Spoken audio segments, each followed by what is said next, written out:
All right, post-classical West or post-classical Europe, really what it ends up being. So Western Europe in turmoil. Remember, we have the empire split into two parts. Western part of the Roman Empire falls apart. Eastern part becomes the Byzantine Empire. So while the Byzantine Empire survived as the center of classical culture, important changes were taking place in Western Europe.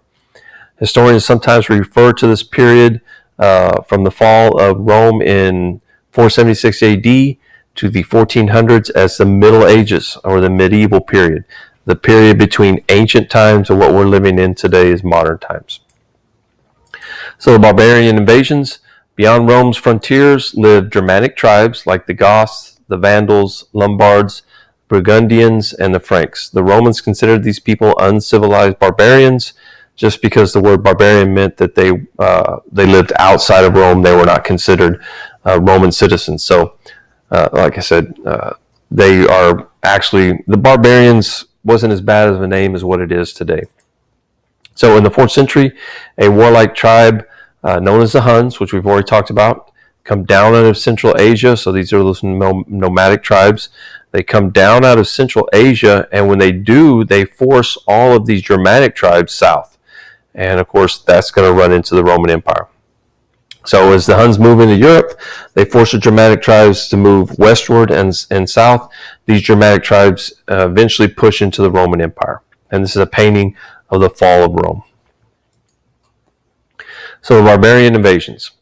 The Visigoths were permitted to enter the Roman Empire, but eventually turn on the Romans. The Visigoths were actually trained by the Romans. They were part of the Roman army. So they defeated the Roman army and sacked the city of Rome in 410.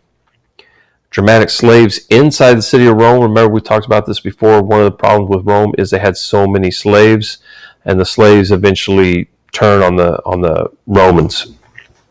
So after a period of invasions, Germanic tribes then established kingdoms in many parts of the former Roman Empire. So the Angles and the Saxons, the Anglo-Saxons invaded England. Visigoths went westward into Spain. So these are different Germanic tribes. The Lombards went down into northern Italy. The Franks took over Gaul, and Gaul becomes France.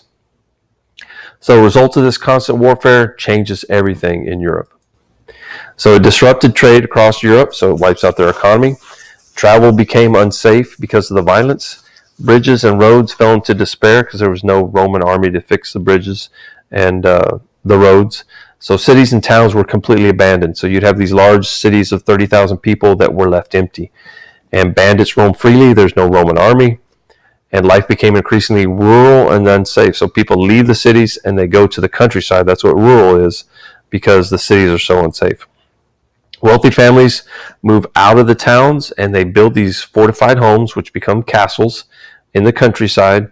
So people gave up their interest in learning. So people didn't learn how to read and write. Shortages of food and goods grew, so they didn't have things. They didn't have material things either. And the churches and the monasteries become the only place where people could actually read and write. And here is the kingdom of the Visigoths, which ends up being Spain. And here's some different pictures of the barbarians coming into Rome. So rise of the Franks, which is rise of the kingdom of France later on. So the Franks, they established the largest of the Germanic kingdoms. So we talked about all these different ones. Here's the Frankish kingdom. So Charles Martel, he united the Franks, and in a huge battle in 732, the Battle of Tours, Martel actually stops the invasion of the Islamic army that's coming out of Spain, out of North Africa, and then trying to come into France. So all this area right here ends up becoming Muslim, Islamic, and he's the one who actually stops them from coming into the rest of Europe, and Europe would have been Islamic. Probably would have been Islamic without him. So in 751, his son Pepin became king of the Franks, and with the support of the Pope, Pepin marched across the Alps and then took over northern Italy. So the Frankish kings created a powerful army by granting lands to their nobles, just like the Chinese did, in exchange for service in the king's army with their knights. So kings would give land to the nobles. The nobles in exchange would say, okay, whenever there's a battle and the king needs troops, we will send our knights. And here's some of the different Frank rulers. Charlemagne, Joan of Arc was also one of the Franks. And then the reign of Charlemagne. So Pepin's son is Charlemagne, who becomes king in 768. And that should say Charlemagne gave land to his nobles in exchange for their promise of loyalty and service. So I promise you a piece of land. You're a noble. You have to, in exchange, promise me loyalty and service. So his nobles then gave land to their knights. So just kind of passing on some of the land to the knights in exchange for similar promises. So now the knights had to promise loyalty to the nobles.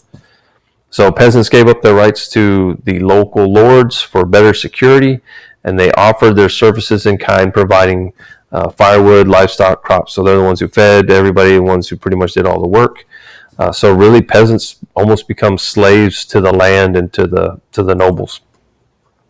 So Charlemagne's accomplishments: he enlarged the kingdom to include France, Germany, Holland, Belgium, and northern Italy. All this is going to become the Holy Roman Empire.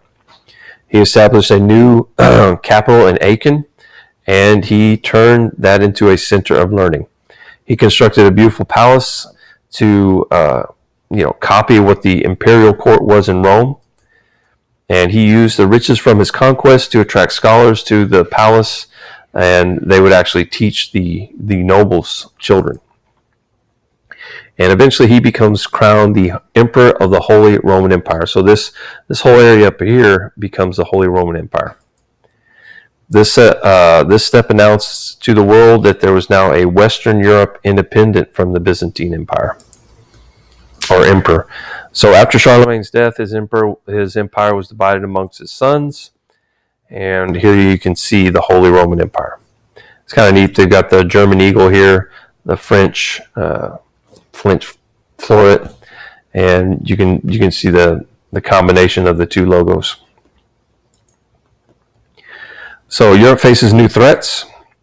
So threats to Europe. So the division of Charlemagne's empire occurred just as Europe is now going to get invaded by another group of people. So in Eastern Europe, you had the Slavs, Magyars. They invaded the lands of Germany, France, and Italy, so part of the Holy Roman Empire. In North Africa, Muslims come in and take over the southern part of Italy. And from the north, the biggest group, the Vikings, come down. So these are fierce warriors and sailors from Scandinavia and from northern Europe. They sailed south in search of trade, loot, and land. And they launched repeated assaults on the coast of Western Europe, often committing brutal atrocities. Although they were spreading fear and destruction, the Vikings also created all these new trade routes. So a lot of stuff opened up because of the Vikings. And the reason why they were so successful is their longboats. These were easy to maneuver, and they could sail in either heavy seas, strong winds, things like that, large waves, or they could come into shallow areas. So they were built for both. So in many places they created new settlements. In Danelaw in northern England, Normandy in France, and in their own communities on the island of Sicily. So here is what Viking homes look like. It's very cold areas. So they're actually, what they have is they'll grow the grass on top of the roof, which kind of makes it almost like a cave, which keeps it warmer. And here's a good example of a Viking house. This is actually what they call like a modern Viking house, which is just a ship upside down. It's designed to look like a ship upside down. So this would be the bottom of the Viking ship.